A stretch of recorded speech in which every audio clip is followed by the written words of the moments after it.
Doctor of Demons by Nyan Sanketsu, Chapter 2, Family. Do you really think you two were the first he turned? Wrong. You're just the most recent. Listen up. We owe Lord Naruto everything. He is our master, our lord, our savior. He was there for us when no one else was. Do you understand? Remember this. We do anything for our master, so don't you dare betray him. Family.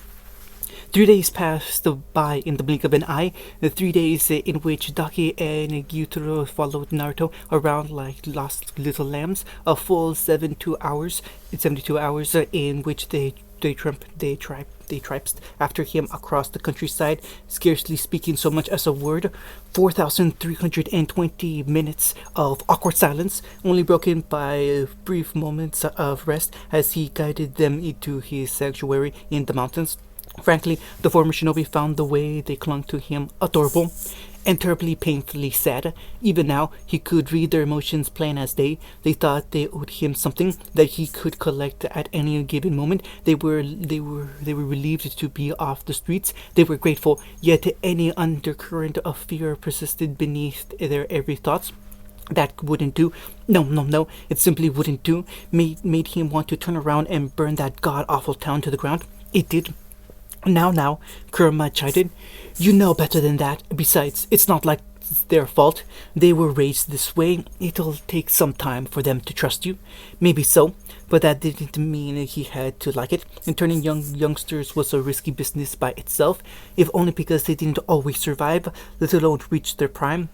It was something he'd stopped doing ages ago for that very reason. Even when they survived, the process changed them. Umi had since renamed herself as Daki, as after her rebirth, for reasons he didn't understand. And although Gyutaro clung onto his old name, the older boy was likewise affected in his own way. Both brother and sister were hungry. Newborn demons always were. He could sense it, and yet for all their hunger, they didn't dare leave his side. His brow furrowed at the thought. Best address that soon. Wouldn't do for them to go feral when he wasn't looking. Thankfully, there weren't any travelers about on the road, else he'd have to fend off 2 starving children and erase any evidence. A bandit or 2 might be nice. No one would miss those. Nato clicked his tongue and kept walking. His cravings were something he'd mastered long ago. Even then, it took him the better part of a century to do so. Like it or not, he was a predator now, and as such, his body constantly craved meat. Human fare barely sated him these days. Ramen even less. Wasn't that a crime? He'd gotten by all these years from feasting on animals and the occasional criminal, but no innocence. No, never them. Not those simple souls trying to make their way in this world. Evil humans were to be destroyed, but good ones were to be protected at all costs. Daki and Gyutaro would learn in time. He'd teach them all he could. Now, if only he could get them to talk. Daki tugged at his hand like the child she still was at heart. It was this very act that drew him back to reality. Naruto shook himself out of his maudlin thoughts and looked down. Need something, kiddo? Bright eyes met his. She turned and pointed. Big brother's falling behind again. Sure enough, Naruto flicked a glance over his shoulder and found the latter lingering 3 paces behind. The gap was widening between them and her brother, not out of any malice intent on either of their parts, but rather because the boy kept stopping to look around in the waning light. He wondered why. Realization struck him a moment later. It must have rained last night while they slept, because Gyutaro had taken to balking whenever he caught sight of himself in a stray puddle on the road, or rather, his new face. Couldn't much blame him for that. His blood was potent. As such, Guy's subsequent transformation had clenched him by the ruins physical deformities he'd suffered from as a human. He actually looked rather handsome now. It hadn't done a thing for the color of his hair, though. Black and green was a strange combination, even stranger than white on green. Still, a faint smile touched his lips when the boy began to splash about in said puddle. They'd learn to change their appearance yet further as they grew. Many things would come with patience and time, but for now, Careful now, he sing-songed at the boy. You'll get soaked. I don't exactly have a change of clothes for you. His words broke the ice. Taki concealed a giggle behind the crack of her hand. Yuteru's head snapped up, face flaming redder than a rose. Just as quickly, it snapped back down again. The boy muttered something crass under his breath and refused to meet his gaze. He did stomp his way back to them, though. Why is he being so damn nice to us? Kurama cackled. And here I thought the girl was a tsundere. Naruto waited patiently for him to turn, his cheeks dimpled in a smirk. What was that just now? Nothing. Yutaro tore his gaze away, startled at having been caught out. A stupid old man with your stupid ears. The insult, false though it was, finally reactivated Taki. Perhaps it was the spark that broke through her timid behavior. Maybe she merely misunderstood. Who could say? Regardless, her reaction was nothing short of explosive. Oi! Who are you calling stupid, brother of mine? The girl all but tore her hand from his and stalked forward. He saved us, remember? Ghostly pale hand seized her beloved brother by the collar and ripped him into the air. He healed me, and he helped you too. She gave him a mighty shake for one so small, thrashing him about with startled ease. Apologize. Let me go. You winced and grasped at her wrist to no avail. She held it tight despite of his struggles. I wasn't insulting him. You called him stupid. Daki barreled her fangs and thrashed him from side to side. Apologize. He didn't, of course, stubborn boy that he was. Put me down. That was his cue. Daki let him go. Naruto pushed himself forward between them before they could come to blows. I already told you not to fight. Gyutaro flailed his legs in the air. To no avail. I ain't fighting, damn it. She's the one that started it. Daki hissed. No, you didn't. Gyu growled. Nuh-uh. Yeah, huh? Now Naruto couldn't claim to have the most experience being a parent. In fact, he was probably the least experienced in this world, but he'd seen enough in his travels to know the basics, enough to know this was going nowhere fast, enough to discipline two children. He hoped. Children, both of you! He crossed both arms before his chest and fixed them with the most disappointing expression he could muster. Daki, drop him down right now, or you'll get no dinner tonight, young lady. Green eyes widened, her stomach growled treacherously. That's not fair! Yotaro sniggered. Daddy's girl. Daki absolutely hissed. You wanna die? I'm sorry. Naruto rounded on Yutaro with a beatific smile, just short of murder. Did I say something you found funny? Wipe that smile off your face and tell your sister you're sorry right now. Yutaro muttered something that might have been a distant cousin to an apology. Fine. Daki dropped him with a huff and puffed out her cheeks in a sulk. You can be such a dad sometimes. Naruto chuckled despite himself, cheeks flitting out at her words. Maybe this parenthood stick wouldn't be so bad after all. Don't know any other way to be, Missy. Now it was her turn to flush. Would you say it like that? See? Yutaro stabbed a finger at him. He's doing it to you too? What's with this guy? You soft in the head or something? Naruto felt something twitched in his immortal heart. Too adorable. He couldn't help himself. He knelt down, bringing himself level with them. His arms rose, his hand moved of its own accord, drawing a flinch from the teens at first, one that soon smoothed out when he began to stroke the back of their heads. Gradually, the tension drained from them, slowly, gradually, so as to not startle them. He then shifted his grasp to their shoulders. This time, then he pulled them into his arms. Neither resisted. He was sure they looked quite a sight. A stranger crouching down to hook two kids in broad daylight. Had he done this in town, he might have gotten some odd looks. As things stood, there was no one on the road today but them. Not a cloud in the sky at that. Seemed fortune was finally smiling on him for once. Listen, he drawled, pulling away to look at each of them in turn. Your siblings, right? Each offered a tentative nod at his prompt, to which he smiled in turn. You shouldn't fight with one another, you know. Squeezing their shoulders, he steered them towards one another. Because at the end of the day, family is all we have. Now shake hands and make up, both of you. Brother and sister glanced at one another. Silence reigned supreme between them both. Daki broke it with a plaintive warble. I'll say sorry if you will, big brother. Fine, Yutaro grumbled. Didn't mean to upset you. As he looked on, they shook hands. Naruto laughed. Wonderful. Why is he hugging us again? You're asking me? I thought you knew.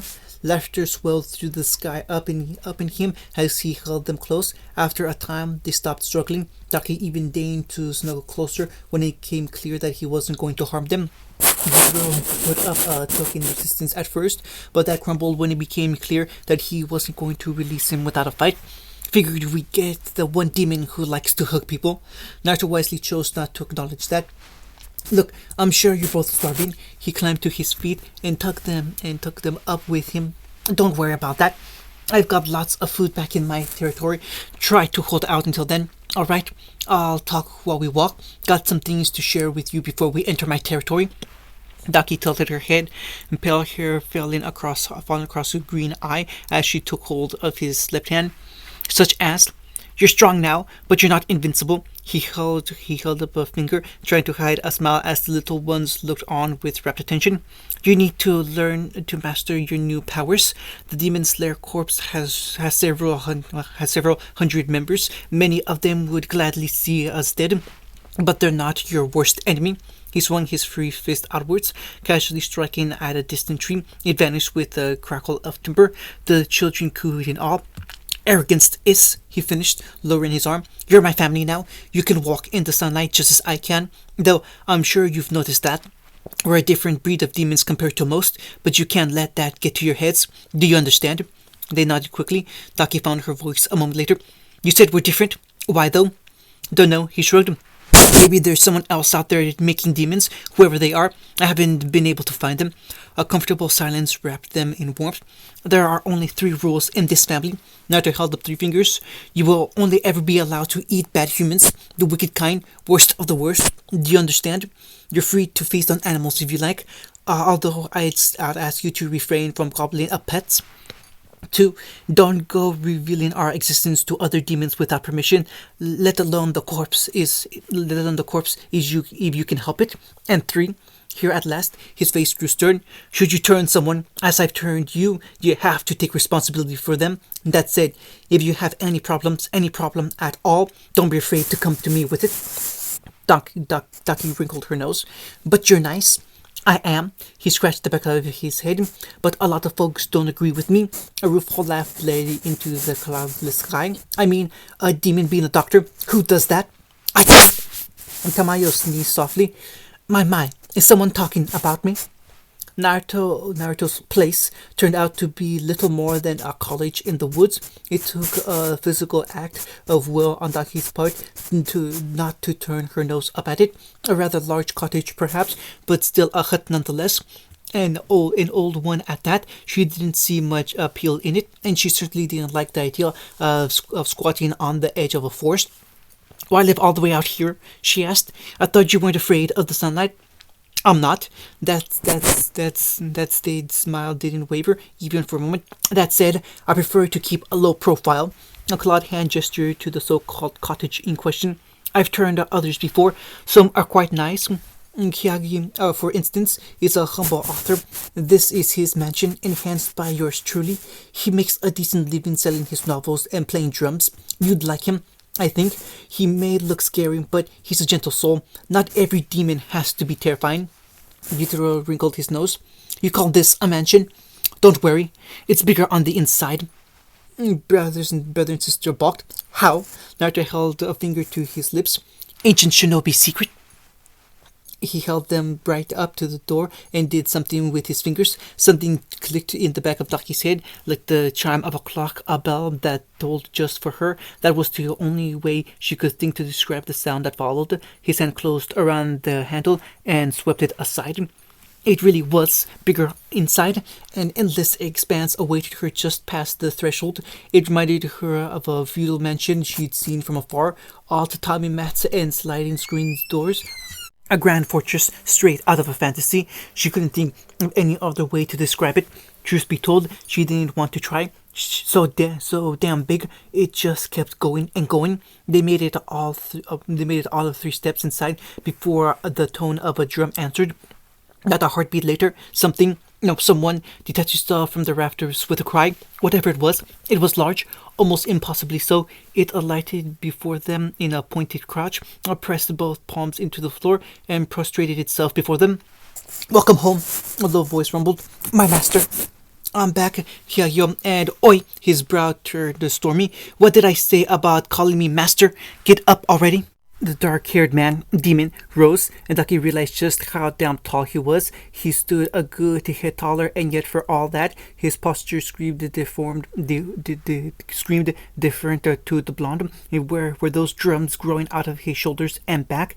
They were. She could barely see them through the thick, dark robe he wore, but they were undoubtedly there. His eyes fell upon her next, and she stiffened. They were the brightest blue, framed by red sclera. His teeth crooked in a snaggletooth smile. You've brought children? Are they food? Gyutaro reached for one of his sickles. Hey! For all her fire, Daki found herself quivering. Food? Oi! A swift choke to the head, a troop chop to the head, a courtesy of Naruto, disobeyed him of that notion. Stop joking around, you'll scare them. My apologies, my lord. Kyogai bowed low at the waist. I forget myself. Anyway, introductions. Naruto clamped his hands. This is Kyogai. I told you about him on the way here. Gyotaro sniffled. Wait, is he some glorified bodyguard or something? And Kyogai turned a questioning look upon his master. Naruto offered a self-same smile and a shrug. With a knowing look, the larger demon nodded and struck the drum on his rightmost shoulder. A hollow sound echoed in the room. That was their only warning. The world lurched. Daki felt it first and clung onto Naruto's leg. And Gyotaro wasn't quite so quick and landed hard on his rear. Hey, what gives? Well, I did warn you. When Kyogai struck the drum again, so too did a thought strike Daki as the room brightened itself once more. Just how many people have you turned? And she thought they were special, chosen, to know that there were others besides them. Well, it took the wind out of their sails. All right, her mentor touched a finger to his forehead. A handful. Can't really remember, but not a lot. You can't remember? Well, they have my blood, don't they? His grin was pure, no ulterior motives to be seen. That makes them my family, brothers, sisters, wives, nephews, nieces. They can be whatever they want to be. That sounded so nice that she nearly missed what came next. They're all connected to me after all, which reminds me. He snapped his fingers. A shadow appeared behind him, crouched low to the ground. Yes, my master. Naruto made a curious face at that, almost as if he didn't enjoy being called such. But why? Daki could think of nothing better. After all the insults she'd been called, Master was a step up. Why not embrace it? Thought told you not to call me that, Susamaru. Sure thing, Master. She looped an arm in his and cuddled closer. Whatever you say, Master. His right eye twitched. You're mocking me, aren't you? Her laughter was telling. Not at all, Master. Oi! Daki found herself gazing up at the pale-skinned woman wrapped in an amber kimono, draped in a black hihori. A faint smile touched her round face, framed by dark hair, gone orange at the end, almost like a paintbrush of some sort. Likewise, her right hazel eye gleamed with amusement. Hers wasn't the gaze of a human. Not those cat-like slits. These were the eyes of a demon. A strange white horizontal slat ran through them, lending them the faint appearance of light in the dark. Oh, that wild gaze settled upon Daki. What do we have here and there tattooed in her cheek? What was that? A word? No, a number. 5th. What did that mean? Was there a reason for the number? She wore it like a badge of pride. The other demon didn't have any such number. Does that mean this girl was special? This here Susamaru, Naruto flicked a hand back to the demon. She's, well, he scratched the whiskered cheek with a sheepish smile. Suppose you could say she's my shadow, of sorts. He grunted when she leaned up on the tips of her toes and to kiss his cheek. And also your older sister in the family. In any case, he spoke over the angry noise Daki made. She'll be responsible for your training for the next few days. These two, huh? Bright eyes flicked them up and down. They've got spirit, if nothing else. Should be fun. Gyutaro scowled. I thought you were going to train us. Yeah, Daki seconded. What gives? I fully intend to do so. His smile was soft as ever, and the parental kindness in it stole her breath away. And I will, once your bodies are up to it. He held up a finger as she looked on, his finger elongated, creating a claw. Think of your body as a temple. She's going to help you build the foundation. Starting right now. Finally, Susumaru wriggled free from him and and shrugged her jacket off with a delightful cry, revealing a small black sarashi to conceal her upper abdomen. The latter bulged, and quite suddenly his snarky girl had the bite to back up her bark. Four arms burst forth from her flesh, each rippling with toned muscles. Taki balked. That wasn't a woman's physique at all. Too late she realized her mistake, because this woman was a fighter, an experienced demon, while they were still only fledglings. Worse, that smile didn't look friendly. Why did she have a bad feeling about this? Alright, rookies. With a rush of red light, a round ball appeared in each of those many hands. Ever heard of dodgeball? Yeah, that bad feeling she had. It just got worse. All kinds of worse. Definitely worse. Daki and Yutaro exchanged the baffled, albeit worried glance. No. Susamari's smile was all teeth.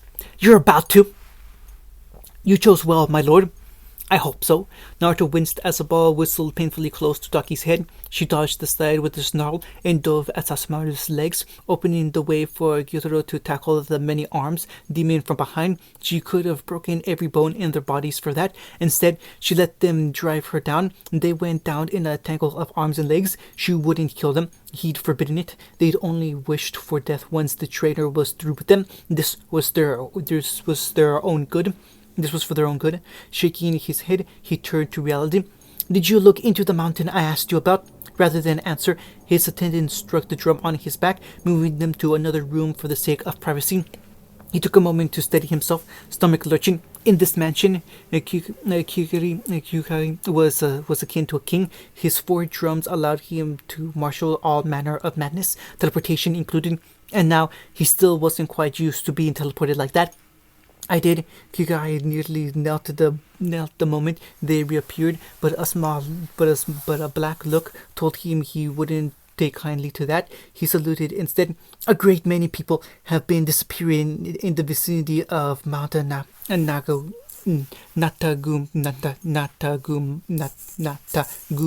as of lately. A brief wave of the hand was all it took to spur him onward. I believe it to be the work of a high-class demon. An upper class? It had been some time since he'd fed on one of those. And what proof do you have? Spades of it. Kyogai clasped both hands before his back, warming to the subject. As per your instructions, I sent several demons who wished to join your cause. Concern reared its head, but none of them were blooded. They were unaware of us. Recruiting demons wasn't something he did often. He encountered both Susumaru and Kyogai when they were humans. Indeed, the guardian shook his head. I would not send a member of the family into that spider web alone. Concern became anger. You said spider just now. I'm coming to that. His tone broke the bad news, so he held his tongue once more. When none of them returned, I went myself to investigate. A blonde brow quirked. Wasn't that reckless? Kyogai offered a self-deprecable shrug. My life is not so valuable. Unacceptable. Every life in his family mattered to him. Silence loomed between them. Go on, Kyogai. Naruto pinched the bridge of his nose to stifle a sigh. Speak freely. I'm not going to punish you for speaking your mind. I ventured well into the forest until I was set upon by a storm of threats and forced to retreat. The man's face twisted as though digesting some foreign emotion he didn't understand. Before I departed, I glimpsed a woman in a nearby clearing. She was crying. I believe she may have been beaten. Her wounds were fresh when I encountered her. Demons attacking demons. His eyes flashed. I see. Continue. Sir, loyal followers that he was, Kyogai did just that. I didn't get a good look at her. She had long white hair and a pale face. He mimed a puppet-like gesture with his fingers. She seemed to be using long threads to control others. His head bobbed once. Is that so? And what did you do? Nothing, he sighed. Please don't lie to me. Kyogai must have misunderstood the reason for his anger, because he was quick to step back. I may have told her of our safe haven. The ground splintered underfoot, and he retreated yet further. I'm sorry. His hands came up, ready to ward off a blow. I acted without thinking. You told me not to engage under any circumstances, and yet a lesser leader would have struck him. Harangued him for doing something so foolish, torn strips out of his hide. Naruto did no such thing, but he felt a flash of ire all the same. He had to act now, if only to prevent the secret from getting out. What one demon knew, others might soon know. Loose lips sank ships and all that. He'd wanted to spend some time with Taki and Yutaro to oversee their training. Now that would have to wait, all because of this blunder. It likely meant he'd have to bring new demons into the fold, or silence everyone on Mount Natagumo. Neither option was terribly appealing. After all, he was terribly picky about who he turned these days. Calm down, control your breathing. Accidents happen. Just let it go, Naruto. With the supreme effort of will, he restrained his anger and schooled his face into an impassive mask. You went above and beyond the call of duty. The fear flickered out of Kyogai's face. I beg your pardon. I said you did well. Naruto took another breath to master the thrashing tide of his emotions and stepped forward. He wasn't angry with Kyogai, far from it. His rage steeped from something darker, more primal, a piece of his past he'd never forgotten. It's fine, He clapped him on the shoulder, ignoring the way the larger demon flinched against the contact. I didn't want any of you to risk yourself if you didn't have to, and we both know your talents aren't best suited to the outdoors. You couldn't fix that. You could fix that. On a whim, he acted upon Kurima's words. All right, let's fix that, shall we? Kyogai's blinked. Sir, from his pack, the blonde withdrew a dark amber saucer roughly the size of his palm. Usually it was reserved for sake or other drinks. Today it would serve a pure purpose. Naruto raised the hand to his mouth and bit his thumb. Fangs bitten deep into his flesh. A pinprick of blood dribbled out. Kyogai exhaled sharply, but he didn't falter, even when he held it above the saucer. Even as he let it fill the vessel near the brim, a steady drip, drip, drip welled up in the basin as a second ticked by. And then, here, he held it out to him, palm upturned. For reminded me of something. Rules were to be obeyed, but suffering must never be tolerated. They may be demons, but they weren't monsters. Kyoga accepted the gift with trembling hands. I am honored. Truth be told, Naruto never understood why. His blood was potent, to be sure, but the results varied from demon to demon. Some became exponentially stronger all at once. Others went through a bit of a sleeper period, their new abilities lying dormant until they needed them most. He was curious which Kyogai would be, if only because this was the first time he'd gifted him blood after claiming him. Drink then. The greater demon obeyed and tipped it back to his lips. Naruto planted both hands in his pockets and watched him guzzle down every last drop.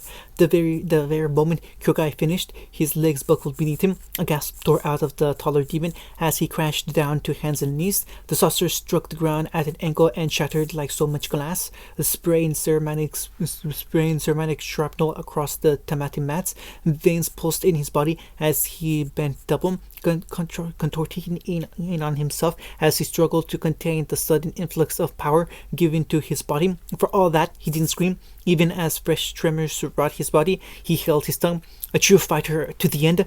I'm sure you'll survive this. Naruto knelt down to regard the quivering demon.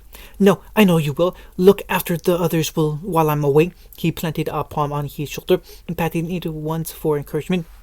I'll be back by sunrise in a day or two. As you command. A muffled groan answered him. We shall wait your return. That a boy. Make sure she doesn't break the little kids while I'm busy, huh? Naruto didn't run. To call it running would have been an insult. No, he didn't run at all. He absolutely blurred. A thunderclap echoed in his wake. Rui's going down the mountain today, and what of it? Why are you telling me this now? Let's run away together. You're the only one I see as my real sister. Betrayal. That pain that feels like it can eat you from the inside out, either break you or forge you into something stronger. But there would be no there was no forgiving this, only death. She'd been betrayed by her sister, the very sibling she'd sought to run away with, forsaken and left to die. Was it fear that made her do it? Some misguidance, form of love for Rui? She didn't know. In a way, she pitied her, if only because she would never truly be free, and she couldn't even remember her own name. It didn't matter. She was going to die here. For her treachery, what was so wrong with wanting to be free? Rui had beaten her, tied her into her house, and left her to burn in the sunlight while they hid deeper in the forest. She could see it now, creeping over the horizon. Her face was already beginning to burn. Flames kicked her pale skin, her touch bringing searing agony as she tried to be strong, tried to grit her teeth against it, but the pain. A single tear rolled down her cheek to evaporate in the morning light. Not like this, please, someone. I don't want to. And then the pain stopped. Phew! A new voice whispered in her ear. That was cutting it close. You know, it's not every day I see a demon string up another demon like this. Poor thing. The girl dared to open her good eye. The other was too ruined to see by. Might I have a moment of your time? The voice hummed. She saw it now, silhouetted against the sun. There was a man standing in the light, shielding her with his body in the shade. No, that wasn't right. That wasn't quite right. His shadow saved her from the sunlight, denying her the death she feared. Dimly, she noticed whiskered cheeks and wild blonde hair. His body wrapped in an amber robe, but those weren't what held her. It was the eyes. His gaze was the most brilliant shade of red she'd ever seen, bright scarlet with slitted pupils like a vertical shard of glass. This close, his scent was everything. It filled her lungs as she rasped out a gasp, the scent of faint medicine mixed with cinnamon. Not a human at all. He was undoubtedly a demon, and yet for all that, his smile was kind, warm as the sunbeams he now shielded her from. Even battered and bloodied as she was, she dared to hope. Who are you? Just a doctor, her unlikely ally tuttered, not budging an inch. How about you? She reached through her foggy memories and found only mist. She'd had a name once, hadn't she? Before all this, before the betrayal, before Rui, she couldn't remember. Why couldn't she remember?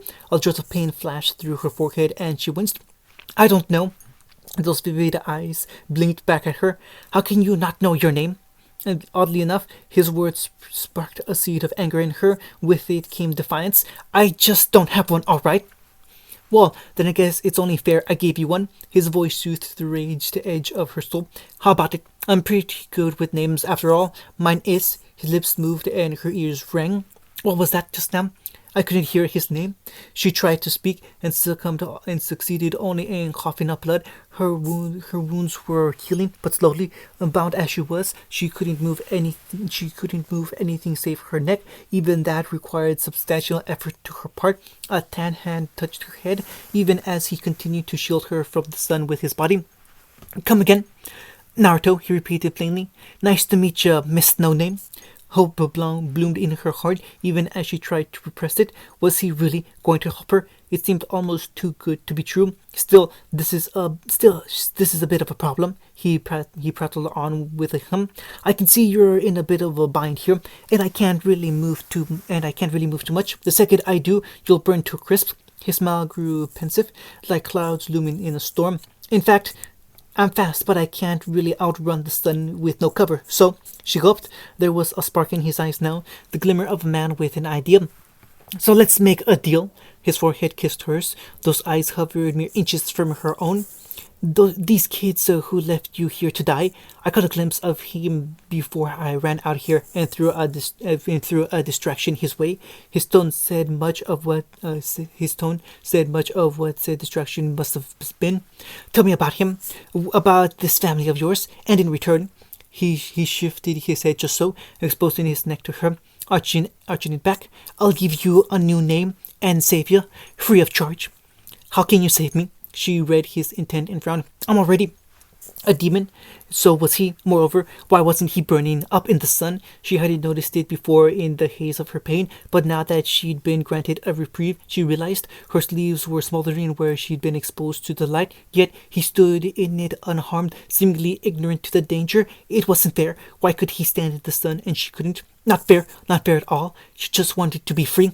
No, that spark became an inferno waiting to be unleashed. You're not a real demon. He leaned in and sniffed once. Just a pale imitation. I can tell. Nonsense. There was only one kind of demon in this world. Only one lord of demons. Wasn't there? So, her unlikely ally said, apropos of nothing, how does Jiyu sound for a name? That literally means freedom. A bitter laugh escaped into the silence that followed. You're terrible. Well, it's what you want, isn't it? A bitter laugh escaped. It's what you want, isn't it? He granted her a crooked grin. Why else would you run away? He had her there. Ruri's strong. You won't be able to beat him. Naruto didn't answer. He only smiled. Could he really do it? Her brow furrowed. What did she have to lose? If this failed, she would die. She didn't want to die. Anything but that. She wanted to live, even if only for a day. Just long enough to wrap her hands around Ruri's throat and squeeze the life out of him. Maybe free the others, if she was lucky. But she knew she wouldn't be able to do that. No one on this mountain could beat Ruri. Could they? Well, what are you waiting for? Naruto noticed her hesitation and nudged her once. We're burning daylight here. He won't be distracted for much longer. I accept your terms. Come on now, he laughed. Don't make it sound like a contract. Think of it as an invitation. A clawed finger flicked out, gently breaking the strings that held her. She nearly fell then and there, would have too, if he hadn't caught her and pulled her into his arms. How he managed to stand near vertical like that, she'd never know. In this moment, she didn't really care. Now or never, the poor demon, known simply as Spider Sister, raised her head and placed her lips to his neck. Fangs flashed in the light. She bit down hard. It was all too easy to find a vein and drink from it. She heard him gasp in pain, but the noise went unnoticed as she nuzzled his neck. Blood spattered her dress and sullied her face. She didn't care. She bit deeper, harder, latching onto him for dear life. The taste was rather pleasant, actually. It was like biting into a berry, unbelievably sweet, intoxicating. Instinct took hold and shifted her grasp on him. Pulling him closer, she forced herself to swallow. The moment she did, she felt his strength enter her body. It burned, not like the sun. This was different. The gentle heat suffocated her veins. Just like that, the sunlight meant nothing to her, and she felt it on her face, and yet it left her unharmed. She looked up at it and winced, but it was merely blinding, nothing more. And tears pricked at her eyes.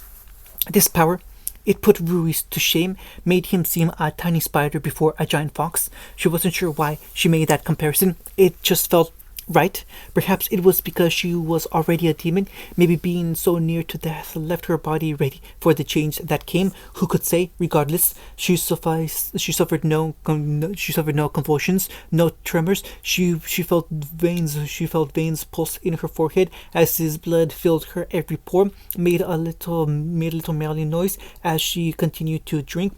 Her eyes burned a vivid red as her wounds began to mend. More. She wanted more. Needed more. Now. Ouch. Her patron laughed, somehow managing to speak with her fangs buried in his jugular. Originally, I'd say welcome to the family, but I'm pretty sure you're not listening. His hand came to rest upon her back for her head, holding her close. Try not to get too blood drunk, you know. Too late. She's gone and become a lush. Whose voice was that? Why did she hear it? No, that didn't matter. She's gone well past that point of no return. This was an addict, pure and simple. As she drank, the bare bones of a plane began to form. Rui, who the hell was Rui? She felt like she could crush him with both hands tied behind her back. This power would change everything if she could share it with the others. Rui was not prepared for what followed. None of them were. Previews. Hello, is Rui in? Naruto called out to the trees. I'd like to have a chat with you and your... A cloud hand flitted out, obliterating a storm of threads. A family. Then again, what you have here is not a family, not even a facsimile of a family. You dare take that back or die? I will not, you little runt. Family, you call this a family? Using fear and terror to shackle them to you? This is not the bond of family. I'm going to make this right. No one's dying on my watch. You won't let anyone die. You'll save everyone. What kind of twisted ideal is that? Well, that left a mark. Still, it's my ideal. Unlike you, I have the power to do it. What's that? I have the power to do it. What's that? You don't believe me? Let's show them, Kurama. I'm just a traveling doctor. I took an oath to heal rather than harm, but there are always exceptions. Pointless. A muscle jumped in his jaw. Lives have beating. A vein began to pound in his temple, beating in time with his racing heart. They will always have meaning. What do you take life for exactly? What do you find so entertaining? Abusing your family innocence. What's so amusing about this? A clawed hand closed around their skull and tore it clean off their neck. Well, he asked their severed head, Tell me, is this funny? Rui snarled at him. Oi, you served your head with you severed your heads with strings at the last instant. Clever boy. He bullied me. He cut off my head and tried to kill me. Is that so? A scarlet eye blazed over his shoulder. Guess he has to suffer then. These are three things all wise men fear: the sea in storm, a night with no moon, and the anger of a gentle man. Naruto sneezed. Ugh, I hate the smell of wisteria. Damn mountains give me the sniffles. Sabito stepped forward. What do you want, demon? A moment of your time. Nothing more. Mukago, was it? A blonde smiled, the shadow of the trees hiding his face. It's all right. Don't be afraid. I'm not here to kill you. She bumbled into something worse than a Hashira. She was going to die. No, please, mercy. She cast herself to the ground and flailed furiously. I'm only the lower fourth moon. Oi, I just said I'm not going to kill you. The girl was struggling for air, limbs crushed, torn off, barely alive, a pitiful shell of her former self. It was a miracle she'd found her. Daki looked left, Daki looked right, and Daki sighed. I really am too nice sometimes. What's your name, girl? Mo. Do you want to live, girl? Lord Naruto would never let her live this down. She knew it. Lost lives will never return. They can never come back. Those made of flesh and blood cannot do what demons do. You know this, and yet, why do you rob them? Why fun, you say? What do you find so entertaining? What's so amusing about this? What do you take life for exactly? Why can't you understand? How can you forget? You don't know. You don't know what death is. You have no idea what death is, but I do. That's why I'm going to cure this world. Surprised? You shouldn't be. Just as Musan and Kibutsuji flaunts his 12 demon moons, so too does the Great Fox have his 9 demon lords. But unlike you lot, we know our limits. It's almost funny when you think about it. One demon made from medicine, another born from bloody evolution. One inferior, the other superior, and yet you honestly thought you had a chance against me. I'm sorry, I just can't stop laughing. It's hilarious, really it is. What fun, what fun. Now let's play. End of chapter 2.